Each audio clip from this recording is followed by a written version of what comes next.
Assalamualaikum warahmatullahi wabarakatuh.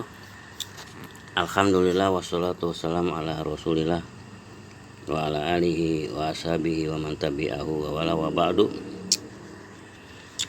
Fenomena saat ini yaitu tentang membahananya siaran-siaran di media sosial, perdebatan lintas agama, khususnya Islam versus Kristen dengan segala sektenya, dari Kristen Katolik, Protestan Warnes, dan Kristen yang lain yang pada umumnya menuhankan Yesus, yang berprinsip, yang berakidah kalau mengimani menuhankan Yesus otomatis juga mengimani atau mempercayai dosa waris.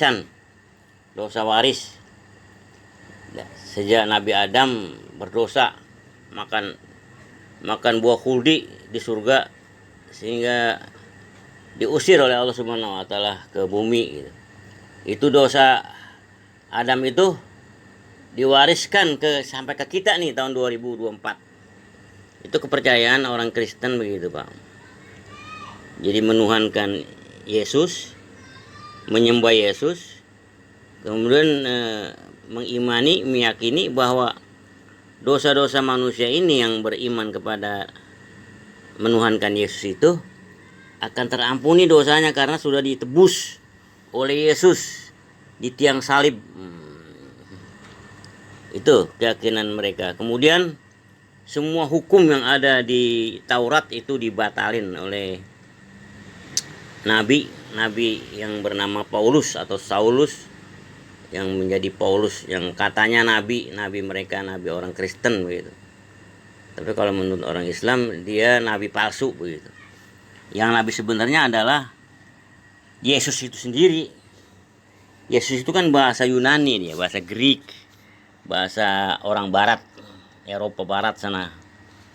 Aslinya itu kalau bahasa Arab itu Isa al-Masih alaihi salam. Di dalam Al-Quran Isa al-Masih. Dalam bahasa Ibrani, bahasa Aramaik ya Iso gitu. Ya, begitu kira-kira. Jadi yang fenomena saat ini itu perdebatan antara Muslim dengan Kristen ya, bukan dengan Hindu atau Buddha atau Konghucu atau ateis ya, atau agnostik. Tapi khususnya spesialisasi perdebatan lintas agama, yaitu dengan diskusi dan debat antara apologet Islam berhadapan dengan apologet Kristen gitu, Pak. Itu fenomena yang ada saat ini. Dahulu tahun barangkali tahun 1970-an itu sudah hadir Syekh Ahmad Didat, orang India yang merantau ke Afrika Selatan dan besar di Afrika Selatan. Dia orang Islam. Dia memperdalam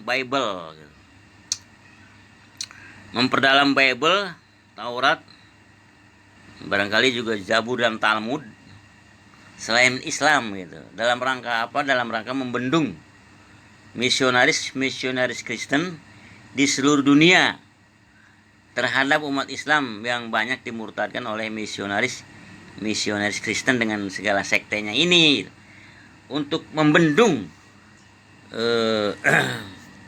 banjirnya murtadin yang dimurtadkan oleh para misionaris ini. Syekh Ahmad Didat berijtihad untuk membendung misi misionaris ini. Dia harus memahami Bible gitu. Ada apa sih di Bible gitu? Ternyata Bible ini banyak ayat-ayat yang bukan firman Allah, tapi tulisan atau ciptaan manusia yang kontradiktif gitu. Nah, ini dibongkar gitu. Sekaligus juga membongkar akidah keimanan umat Kristen yang segala sektenya ini, seperti menuhankan Yesus ya, mensalib, membunuh Yesus di tiang salib ya, tentang pemahaman dosa waris ya, apalagi yang menabikan Paulus ya, yang mensucikan Bible gitu, mempercayai ayat-ayat Bible gitu.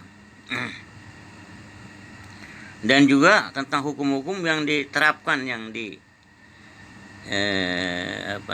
yang disyariatkan oleh Paulus tentang pembatalan syariat-syariat Taurat ya. Sejak Paulus menjadi nabi, dirinya mengangkat diri sendiri menjadi nabi, dia menyatakan dia membatalkan seluruh hukum Taurat.